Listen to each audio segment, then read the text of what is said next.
दोस्तों, भारतीय रेलवे बिहार के लोगों को एक और नई अमृत भारत की सौगात दी है। तो इस वीडियो के अंदर मैं आपको बताऊंगा कि इस नई अमृत भारत ट्रेन का संचालन आपको किस रेलवे स्टेशन से कहां के लिए भारतीय रेलवे करने वाली है, क्या इस ट्रेन का नंबर होने वाले हैं, कहां पर इस ट्रेन के स्टॉपेज दिए गए हैं, किस दिन से आपको इस ट्रेन का संचालन देखने को मिलने वाले हैं। बिहार के लोगों को भारतीय रेलवे ने फिर से एक नई अमृत भारत ट्रेन की सौगात दी है। ऐसे अगर हम बात करें तो बिहार के लोगों को सबसे ज्यादा अमृत भारत ट्रेन की सौगात रेलवे द्वारा दी गई है, जो कि आपको अलग अलग रेलवे स्टेशनों से इन सभी अमृत भारत ट्रेनों का संचालन रेलवे द्वारा किए जा रहे हैं। और आने वाले दिनों आपको अमृत भारत में बदलाव के साथ नई अमृत भारत की लॉन्चिंग भी देखने को मिलेगी, जिसमें आपको एसी के डब्बे के साथ अमृत भारत ट्रेन का संचालन आपको अलग अलग रूटों पर देखने को मिलेंगे। तो इस वीडियो के अंदर मैं आपको बताऊंगा कि बिहार के किस रेलवे स्टेशन को नई अमृत भारत ट्रेन की सौगात रेलवे ने दी है, क्या इस ट्रेन का नंबर, क्या इसका डिटेल रेलवे द्वारा जारी किए गए हैं, इसकी भी जानकारी मैं आपको देने वाला हूँ। तो दोस्तों, अगर आप चैनल पर नए हैं तो चैनल को सब्सक्राइब कर लीजिए और वीडियो अच्छा लगे तो वीडियो को लाइक जरूर कर दीजिएगा। चलिए इस डिटेल वीडियो को शुरू करते हैं। दोस्तों, भारतीय रेलवे बिहार के लोगों को तो ऐसे ही राज्यों की अपेक्षा सबसे ज्यादा अमृत भारत ट्रेन की सौगात दी है और फिर से आपको 11 नवंबर के दिन से एक और नई अमृत भारत ट्रेन का संचालन बिहार के ही रेलवे स्टेशन से देखने को मिलने वाले हैं। वीडियो के माध्यम से मैंने आपको पूरी जानकारी दी है कि किन रेलवे स्टेशनों से बिहार के भारतीय रेलवे अमृत भारत ट्रेन का संचालन कर रही है। जैसे कि मुजफ्फरपुर रेलवे स्टेशन को भी पहली बार अमृत भारत ट्रेन की सौगात भारतीय रेलवे द्वारा दी गई है और आने वाले दिनों में मुजफ्फरपुर रेलवे स्टेशन को और भी ज्यादा अमृत भारत की सौगात भारतीय रेलवे देने वाली है। साथ में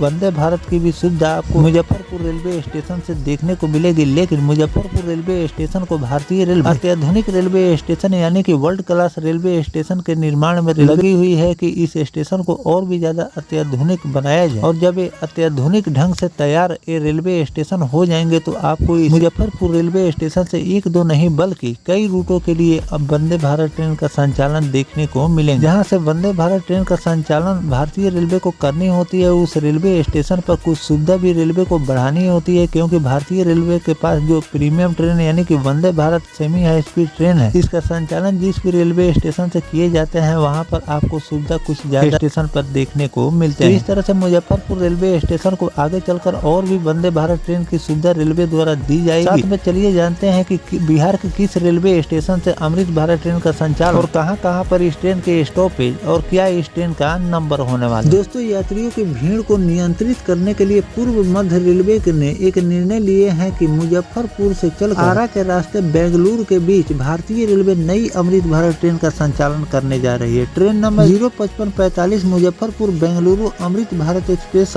जो अमृत भारत ट्रेन जो कि 11 और 12 नवंबर को मुजफ्फरपुर से 21:15 पर चलेगी। यह ट्रेन 23 बजे पाटलिपुत्र, 23:30 पर दानापुर, रात्रि 12:03 पर आरा जंक्शन, 13:48 पर बक्सर, 2:54 पर डीडी ठहरते हुए जबलपुर इटरासी नागपुर के रास्ते अगले दिन आपको 23:50 पर आपको बेंगलुरु ले जाकर छोड़ देंगे। इसके कोच पोजीशन की अगर हम बात करें कि इसमें कौन कौन से कोच भारतीय रेलवे द्वारा लगाए गए हैं, तो इसमें आपको अमृत भारत स्पेशल ट्रेन में स्लीपर क्लास के 11 और जनरल के 8 कोच इसमें रहेंगे। इसकी बुकिंग यात्री PNRS काउंटर और IRCTC के वेबसाइट पर भी उपलब्ध हो गया है। जानकारी के अनुसार दानापुर रेल मंडल के आरा जंक्शन पर तत्काल टिकट की मारामारी हो रही है। बिहार विधानसभा चुनाव के पहले चरण में मतदान खत्म होने के बाद आरा जंक्शन पर शुक्रवार की सुबह यात्रियों की भीड़ उमड़ पड़ी। वोट करने के बाद लोग वापस अपने कार्यस्थल यानी कि दूसरे राज्य जाने के लिए बिहार के रेलवे स्टेशनों पर भीड़ देखने को मिल रहे हैं। पुलिस कर्मी, अधिकारी और आम यात्री सुबह से ही रेलवे स्टेशन पर तत्काल और वेटिंग टिकट की लाइन में खड़े नजर आए। 10 बजे से ही आरा रेलवे स्टेशन के आरक्षण काउंटर पर यात्रियों की लंबी लाइन देखने को मिली। इसी दौरान यात्रियों ने रेलवे प्रशासन से तत्काल टिकट की संख्या बढ़ाने और अतिरिक्त कोच लगाने की भी मांग की गई। रेलवे के अनुसार चुनाव समाप्त होने के बाद भीड़ सामान्य से दोगुनी हो गई है। तत्काल टिकट के लिए सीमित कोटा की वजह से कई यात्रियों को टिकट नहीं मिल पा रहे। रेलवे की तरफ से अतिरिक्त कोच जोड़ने, बुकिंग समय बढ़ाने पर भी विचार जारी है ताकि यात्रियों को सुविधा मिल सके